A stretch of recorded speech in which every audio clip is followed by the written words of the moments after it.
Hi guys, welcome to cricket Venkatesh. IPL is a long tournament కదా. దీంట్లో ఏంటంటే మీకు ఈచ్ టీమ్ 14 మ్యాచెస్ ఆడతారు. దాంట్లో మొదట్లో మీకు కొన్నిసార్లు విజయాలు వస్తాయి, తర్వాత ఓటములు, లేకపోతే ముంబైకి ఉన్నట్టు మొదట్లో ఓటములు, తర్వాత వరుస విజయాలు, ఇలాగా ఒక రోలర్ కోస్టర్ రైడ్ ఉంటుంది. అది చాలా ఫ్యాసినేటింగ్ ఉంటుంది కదా ఈ జర్నీ. ఢిల్లీ క్యాపిటల్స్ విషయంలో అదే అయింది. ఢిల్లీ క్యాపిటల్స్ ఫస్ట్ 4 మ్యాచెస్ గెలిచారు. They look very very impressive. కానీ ఆ తర్వాత ఫస్ట్ 4 మ్యాచెస్ గెలిచిన తర్వాత 5 మ్యాచ్ల్లో 3 మ్యాచ్లు ఓడిపోయారు. దే లాస్ట్ మ్యాచ్ ఆల్సో, ఆఖరి మ్యాచ్ కూడా ఓడిపోయారు. సో వాళ్ళ గ్రాఫ్ కొద్దిగా డిప్ అవుతూ వస్తుంది. దానికి ఒక కాంబినేషన్ ఆఫ్ ఫ్యాక్టర్స్ ఉన్నాయి. ఒకటి ఏంటంటే వాళ్ళ టాప్ రన్ గెటర్ రాహుల్ మొదట్లో ఉన్నంత జోరు కనపట్లేదు. ఇప్పటికీ కొన్ని రన్స్ చేస్తున్నారు కానీ మొదట్లో ఉన్న స్ట్రైక్ రేట్ లేదు, రన్స్ కూడా తగ్గిపోయింది. కరుణ్ నాయర్ కూడా బ్రహ్మాండంగా స్టార్ట్ చేశాడు, అతను కూడా తర్వాత ఈ 3 మ్యాచ్ల్లో పెద్దగా రన్స్ చేయలేదు. సో ఓవరాల్గా వాళ్ళకి గ్రాఫ్ పడిపోతూ వస్తుంది. బౌలింగ్లో కూడా కుల్దీప్ యాదవ్ మొదట్లో ఉన్నంత ఎఫెక్టివ్గా వికెట్ టేకింగ్ తగ్గిపోయింది. రిటర్న్స్ వికెట్ బై వికెట్స్ తగ్గిపోయినాయి. ఎకానమీ కూడా అతను మొదట్లో ఉన్నంత ఎఫెక్టివ్గా లేని పరిస్థితి కనిపించింది. స్టార్క్ విషయంలో కూడా అలాగే. స్టార్క్ కూడా స్టార్టింగ్లో అదరగొట్టేశాడు, కానీ తర్వాత అతని వికెట్ టేకింగ్ కూడా తగ్గిపోయింది. సో అది ఒక ఫ్యాక్టర్. రెండోది ఏంటంటే హోమ్ డిసడ్వాంటేజ్. మనం always we talk about home advantage, కానీ ఈ సీజన్లో we are talking more about home disadvantage. Chennai చూడండి, చెన్నై ఎప్పుడు లేనట్టుగా, ఎప్పుడు ఎవరి చేతిలో ఓడిపోయినట్టుగా తమ హోమ్ గ్రౌండ్లో కంచుకోట లాంటి చపాక్ స్టేడియంలో వరుస పరాజయాలు చవిచూడడం ఏంటి. అలాగే ఆర్సీబీ రచ్చ గెలిచి ఇంట ఫెయిల్ అవ్వడం, చాలా మ్యాచ్లు ఓడిపోవడం హోమ్లో, అది ఆర్సీబీ విషయంలో చూసాము. అలాగే ఢిల్లీ క్యాపిటల్స్ కూడా వాళ్ళ సెకండ్ హోమ్తో స్టార్ట్ చేశారు ఇన్ వైజాగ్లో ఆడిన 2 మ్యాచ్లు గెలిచారు. సెకండ్ హోమ్ వాళ్ళకి కలిసి వచ్చింది, బాగానే ఉంది. కానీ వాళ్ళ ఒరిజినల్ హోమ్ ఢిల్లీ ఫిరోజ్ షా కోట్లోకి వచ్చిన తర్వాత వాళ్ళు ఆడిన 3 మ్యాచ్లు 2 ఓడిపోయారు. ఆ గెలిచిన ఒక్క మ్యాచ్ కూడా సూపర్ ఓవర్లో గెలిచారు, అతి కష్టం మీద. స్టార్క్ రివర్స్ స్వింగింగ్ యార్కర్స్ వేసి వాళ్ళని గెలిపించాడు ఆ మ్యాచ్లో. తర్వాత మ్యాచ్లో వాళ్ళు గెలవాల్సిన మ్యాచ్లు ఓడిపోయారు. సో వాళ్ళకి ఆ హోమ్ అంతా కలిసి రావట్లేదు. ఇప్పుడు హోమ్ మ్యాచ్ ఉంది వాళ్ళకి, match number 48 against Kolkata night riders, the defending champion. ఇది వాళ్ళకి చాలా ఇంపార్టెంట్. అంటే ఈ సడన్గా వాళ్ళ ఫామ్ డిప్ అయింది, దాని నుంచి వాళ్ళు బయటపడాల్సిన అవసరం ఉంది. ఇప్పటికీ పాయింట్స్ టేబుల్లో 4th ప్లేస్లో ఉన్నారు. They are in good position.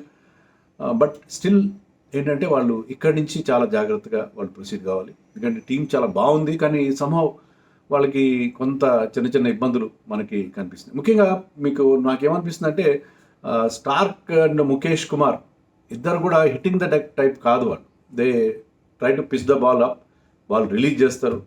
దాంట్లో ఏంటంటే వాళ్ళు దే లుక్ ఫర్ స్వింగ్, కానీ అక్కడ పెద్దగా స్వింగ్ అవ్వట్లేదు. హిట్టింగ్ ద డెక్ పిచ్చెస్ అక్కడ, అందులో వికెట్స్ స్లోగా ఉంటున్నాయి. స్లోగా ఉన్నప్పుడు మీరు ఇంటూ ద పిచ్ బౌలింగ్ చేయాలి. సో అది వాళ్ళకి కలిసి రావట్లేదేమో అని అనిపిస్తుంది. సో ఢిల్లీలో వాళ్ళకి లాస్ట్ మ్యాచ్లో అయితే వాళ్ళకి స్లో వికెట్ చేసుకున్నారు. దానికి వాళ్ళ మెంటర్ పీటర్సన్ కూడా ఏం చెప్పాడంటే, మేము ఆర్సీబీకి ఉన్న వాళ్ళు చాలా బిగ్ హార్డ్ హిట్టర్స్ ఉన్నారు, బిగ్ స్ట్రైకర్స్ ఉన్నారు, వాళ్ళని బ్లంట్ చేయడం కోసం మేము opted for a slow wicket అని చెప్పి అది వాళ్ళకే వికెట్ ఇచ్చింది. ఆ స్లో వికెట్ మీద వాళ్ళు they could score only 160 runs. So వాళ్ళే ఆ స్లో వికెట్ మీద they could not come to terms with the slowness of the pitch. So మరి ఈసారి ఏం చేస్తారు, మరి ఈసారి కేకేఆర్ మీద ఎలాంటి వికెట్తో వెళ్తారో చూడాలి. సెంటర్లో ఉండే వికెట్, దానివల్ల అడ్వాంటేజ్ ఏంటంటే అన్ని బౌండరీస్ ఈక్వల్ సైజ్ ఉంటాయి. లేకపోతే ఒక షార్ట్ సైడ్ వచ్చింది అనుకోండి, అది స్పిన్నర్స్ ముఖ్యంగా చాలా ఇబ్బందికరంగా ఉండే పరిస్థితి ఉంటుంది. అలాగే కాకుండా సెంటర్ వికెట్ పిచ్ నెంబర్ 5లో ఆడబోతున్నారు. అది ఎలా ఉంటుంది అనేది మాకు తెలియదు. నేను అనుకోవడం కొంచెం హై స్కోరింగ్గా ఉంటుంది అనుకుంటున్నాను. ఇక్కడ జనరల్లీ లాస్ట్ సీజన్లో మంచి హై స్కోర్స్ చూసాం, కానీ ఈ సీజన్లో స్కోర్స్ తగ్గినాయి. తర్వాత ఏంటంటే ఢిల్లీలో గుడ్ పిచ్ చేస్తారు, బాగానే ఉండి బ్యాటింగ్ పిచ్ చేస్తారు, కానీ బౌన్స్ ఉండదు. ఎక్కువ బౌన్స్ ఉంటే taller bowlers like Starc will enjoy that bounce. కానీ బౌన్స్ లేకపోవడం కూడా స్టార్క్ని ఇబ్బంది పెడుతున్నాం. చాలా స్లో అండ్ లో ఉంటుంది. మామూలు స్లో ఉన్నా లేకపోయినా లో అయితే ఉంటుంది, బాల్ ఎక్కువగా బౌన్స్గా. సో అది కొంచెం ఇబ్బందికరంగా మారే పరిస్థితి. సో అది ఢిల్లీకి ఉన్న సమస్య. బట్ వాళ్ళ టీం చాలా బాగుంది. ఏమైనా మార్పులు ఉంటాయి టీంలో.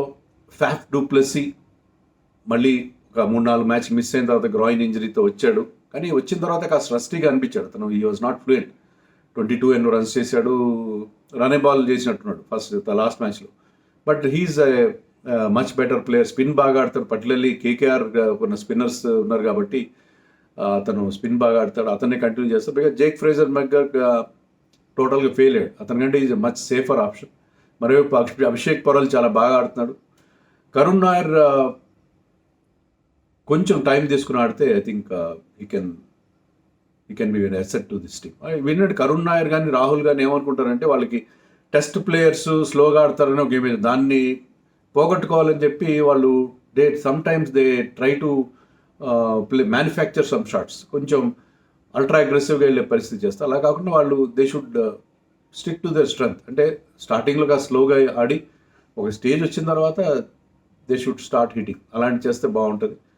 కరుణ రాహుల్ మధ్యలో వాళ్ళు కనుక ఫామ్లో వస్తే తర్వాత వాళ్ళకి వెస్టర్న్ స్టాప్స్, అవసరమైతే అశుతోష్ శర్మ, విప్రాజ్ నిగమ్ ఇలాంటి ప్లేయర్స్ ఉన్నారు కాబట్టి వాళ్ళు కెప్టెన్ అక్షర్ పటేల్ ఎప్పుడు కూడా బ్రహ్మాండంగా కాంట్రిబ్యూట్ చేస్తూనే ఉంటాడు.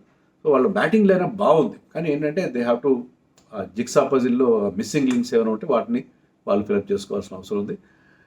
మరి బౌలింగ్లో ఏమైనా మార్పులు చేస్తారా? నటరాజన్ ఫిట్ అని చెప్పి పీటర్సన్ చెప్పాడు.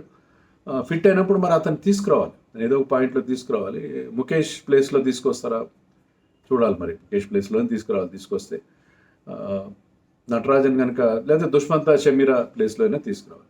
అంటే బాల్ రివర్స్ అయ్యే పరిస్థితి ఉంటే, బాల్ రివర్స్ స్వింగ్ కనుక ఉంటే నటరాజన్ యార్కర్స్తో చాలా ఎఫెక్టివ్ అయ్యే అవకాశం. If is fit why don't you use him. Chameera అంత ఎఫెక్టివ్గా అనిపించలేదు. సో షమీరా పేస్ ఉంది, బట్ అతను అంత ఎఫెక్టివ్గా అనిపించలేదు. షమీరా ప్లేస్లోను, ముఖేష్ ప్లేస్లోను నటరాజన్ ట్రై చేస్తే nothing wrong with that.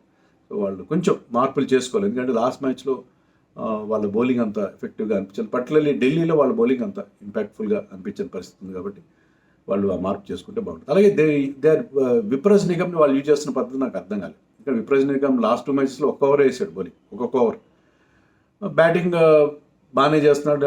Down the order number 8లో నెంబర్ 9లో అతను ఆడుతున్నప్పుడు బిట్స్ అండ్ పీసెస్గా ఉన్నప్పుడు when you have no confidence in his bowling, మొదట్లో వికెట్లు తీశాడు, తర్వాత వికెట్స్ డ్రై అయిపోయినాయి కరెక్టే, కానీ మీరు కొంచెం ఎక్స్పెన్సివ్ అవుతాడు లెగ్ స్పిన్నర్, కానీ అతనికి కంటిన్యూ చేస్తే వికెట్స్ కూడా ఇచ్చే అవకాశం ఉంటుంది. గుడ్ లెగ్ స్పిన్నర్స్ స్టార్టింగ్లో చాలా ఇంప్రెసివ్గా స్టార్ట్ చేశాడు.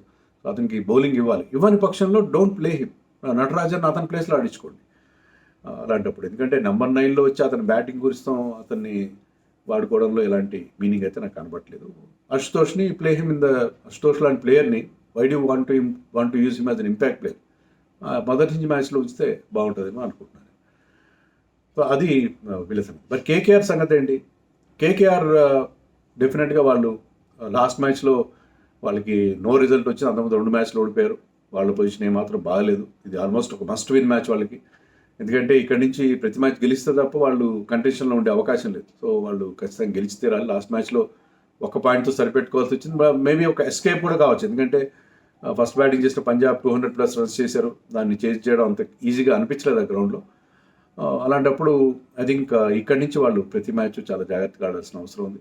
బ్యాటింగ్ క్లిక్ కావట్లేదు. ఓపెనింగ్ పార్ట్నర్షిప్ వాళ్ళకి రెగ్యులర్గా ఓపెనర్స్ ఫెయిల్ అవుతున్నారు. సునీల్ నారాయణ ఫెయిల్ అవుతున్నాడు.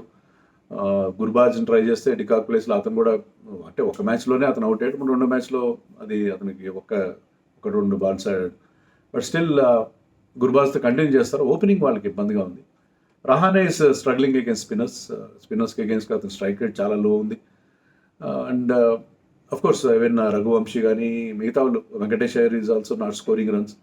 ప్రాబ్లమ్స్ ఉన్నాయి. రోమన్ పవల్ని తీసుకొచ్చారు లాస్ట్ మ్యాచ్లో. మరి ఇప్పుడు పవల్ని కంటిన్యూ చేస్తారు, లేకపోతే స్పిన్కి అనుకూలిస్తుంది పిచ్ అనుకుంటే మళ్ళీ మొయిన్ అలీ తీసుకొచ్చే అవకాశం ఉంది. మొయిన్ అలీ అదొక్కడే మార్పు నేను చూస్తున్నాను. అలాగే బ్యాటింగ్ కూడా స్ట్రెంథన్ చేయాలంటే మరి మళ్ళీ రమణ్ దీప్ని తీసుకొస్తారా చేతన్ సకరియా ప్లేస్లో ఎక్స్ట్రా బౌలర్ని మీరు తీసుకున్నప్పుడు? Because Russell is bowling well, Russell could be our very good third seamer కాబట్టి ఒక ఎక్స్ట్రా బ్యాట్స్మెన్ కూడా వాళ్ళు ఆడించుకునే, రమణ్ దీప్ని కానీ మనీష్ పాండేని కానీ ఆడించుకునే అవకాశం ఉంది. కొన్ని మార్పులు చేస్తారు, వాళ్ళు కూడా మార్పులు చేస్తారు. హై టైం, ఎందుకంటే వాళ్ళ బ్యాటింగ్ క్లిక్ కావాలి. బ్యాటింగ్లో సమస్య ఉంది. బౌలింగ్లో ఇప్పటికీ Varun Chakravarthy and Sunil Narine last year అంత ఇంపాక్ట్ఫుల్గా లేరు వాళ్ళు. వరుణ్ చక్రవర్తి 9 మ్యాచ్లో 11 వికెట్లు తీశాడు, ఓకే. బట్ లాస్ట్ ఇయర్ అంతా he was running through the sides, అలాంటిది లేదు అక్కడ. హిస్ ఎకానమీ స్టిల్ అండర్ 7, చాలా బాగుంది. Sunil Narayan economy is under 8. So ఇద్దరు మిడిల్ ఓవర్స్లో చాలా టైట్ బౌలింగ్ వేస్తున్నారు, బాగానే ఉంది. కానీ బౌలింగ్ కాదు వాళ్ళ సమస్య, బ్యాటింగ్. కాబట్టి బ్యాటింగ్ సమస్యలను వాళ్ళు అడ్రస్ చేయాలి. పవల్కి లాస్ట్ మ్యాచ్లో బ్యాటింగ్ రాలేదు.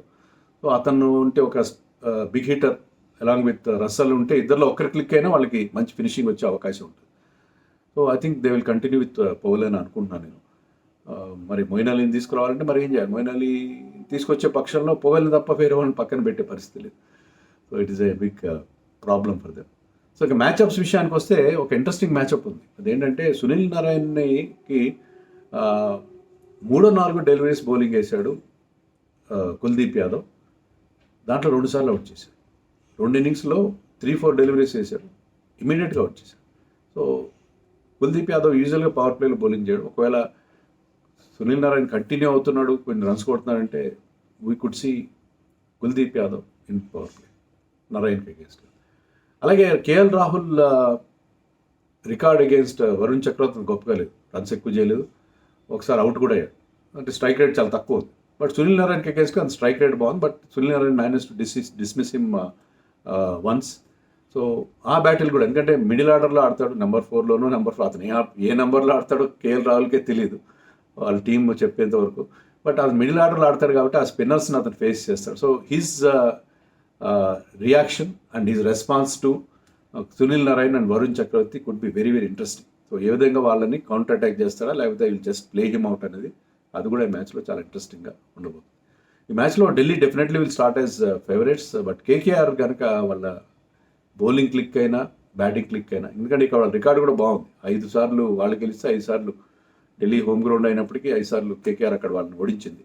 So I think Delhi will start as favourites, but KKR could pull it off, ఎందుకంటే ఇది మస్ట్ విన్ మ్యాచ్. ఢిల్లీ మరి ఈ ఫామ్ కాస్త డౌన్ అయిన పరిస్థితి నుంచి బయటపడతారు. That is wait and see.